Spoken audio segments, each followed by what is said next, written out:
మనలో కొంతమంది రాత్రిపూట ఇలా పక్కపై వాలగానే అలా నిద్రలోకి జారుకుంటూ ఉంటారు. మరికొంతమందికి అర్ధరాత్రి దాటుతున్న ఒక పట్టాన నిద్రపట్టక బెడ్పై అటు ఇటు దొర్లుతూ ఉంటారు. బుర్ర నిండా ఏవేవో ఆలోచనలు ముసురుకుంటూ ఉంటాయి. ముఖ్యంగా పోటీ పరీక్షలకు సన్నద్ధం అయ్యే విద్యార్థులు, ఉద్యోగార్థుల్లోని చాలామంది రాత్రిపూట నిద్రపట్టక ఒత్తిడితో సతమతం అవుతూ ఉంటారు. దీంతో వారి నిద్రలో నాణ్యత లోపిస్తూ ఉంటుంది. అయితే ఈ సమస్యను అధిగమించేందుకు బటర్ఫ్లై ట్యాపింగ్ ప్రక్రియ ఎంతగానో ఉపకరిస్తుందని చెబుతారు నిపుణులు. నిద్రలో ఆలోచనలకు అడ్డుకట్ట వేసే బటర్ఫ్లై ట్యాపింగ్ ప్రక్రియ గురించి ఇప్పుడు తెలుసుకుందాం. ఆలోచన లేని జీవనం వ్యర్థమే అంటారు పెద్దలు. అలాగని రాత్రి నిద్రపోయాక కూడా మెదడును ఆలోచనలు తొలిచేస్తుంటే చాలా ఇబ్బందిగా ఉంటుంది కదూ.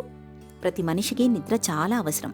ఈ కాలంలో జీవనశైలిలో మార్పులు, పని ఒత్తిడి వంటి సమస్యలు మనిషికి నిద్రను దూరం చేస్తున్నాయి. నిద్ర కరవైతే మనిషికి నీరసం, నిస్సత్వ ఆవహిస్తాయి. ఏకాగ్రత లోపించి చురుకుదనాన్ని కోల్పోతారు.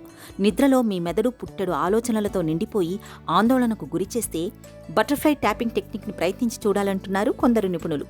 ఇందుకోసం మీ 2 అరచేతుల్ని ఛాతీపై ఉంచి బొటనవేళ్లను ఓ కొక్కెం మాదిరిగా జోడించాలి. సీతాకోకచిలుక ఆకారంలో చేతుల్ని ఛాతీపై ఉంచి ఎడమ, మీ కుడి అరచేతులతో ప్రత్యామ్నాయంగా అలా చరుస్తుండాలి. ఇలా 1-2 నిమిషాల పాటు ఈ ప్రక్రియను చేయడం ద్వారా శరీరం రిలాక్సేషన్ మోడ్లోకి వెళుతుంది. దీంతో మెదడులో ఆలోచనలు తగ్గి త్వరగా నిద్రలోకి జారుకునే అవకాశం ఉంటుందని చెబుతున్నారు. ఇక రోజు ఒకే సమయానికి పడుకోవడాన్ని అలవాటు చేసుకోవాలి. దీంతో శరీరంలోని నిద్ర మెలకువ చక్రం సర్దుకుని రాత్రిపూట నిద్ర బాగా పట్టేలా చేస్తుంది. కడుపు నిండుగా తిన్న వెంటనే కానీ, ఆకలిగా ఉన్నప్పుడు కానీ మంచం మీదకు చేరకూడదు. ఇవి నిద్రను దెబ్బతీస్తాయి.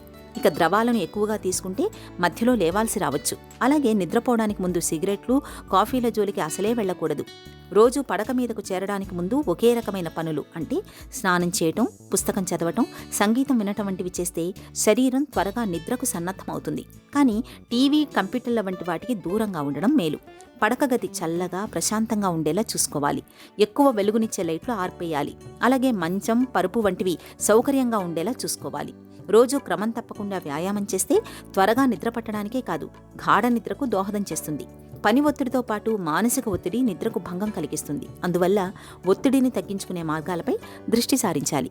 ఇలా అన్ని రకాలుగా తగిన జాగ్రత్తలు తీసుకుంటే నిద్ర రాకపోవడం అనే సమస్యే ఉండదు.